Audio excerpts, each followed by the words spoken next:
ចានៅពេលដែលយើងមានការធ្លាក់ឈាមក្រោយពេលយើងរំលូតកូនហើយធ្លាក់ឈាមច្រើនធ្លាក់ឈាមយូរថ្ងៃលើសពី10ថ្ងៃឡើងទៅ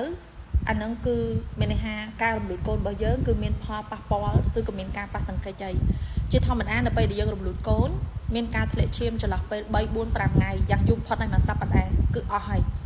ចាសូម្បីតែស្ត្រីសម្រាប់កូនក៏អញ្ចឹងដូចគ្នាដែរតែដោយឡែកបើសិនជាការធ្លាក់ឈាមនឹងលើសចូលដល់10ថ្ងៃឬក៏ជាង10ថ្ងៃ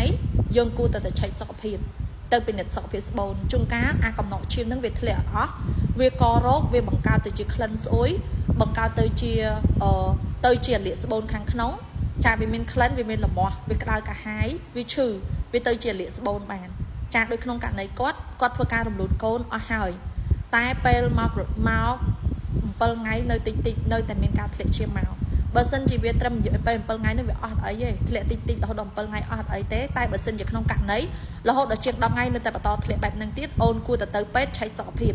ចាជួនកាលយើងគិតថាវាធ្លាក់អស់តាមពិតវាសល់កំណត់នៅខាងក្នុងឬក៏វាមានការប៉ះទង្គិចទៅលើមាត់ស្បូនឬទៅលើអញ្ចាំងស្បូនឬក៏ទៅលើដៃស្បូនខាងក្នុងដែលយើងអត់ដឹងទៅធ្វើយើងមានការធ្លាក់ឈាមចាអញ្ចឹងក្នុងករណីគាត់អត់គួរធ្វើប្រហែសទេតាមដានបន្ថែម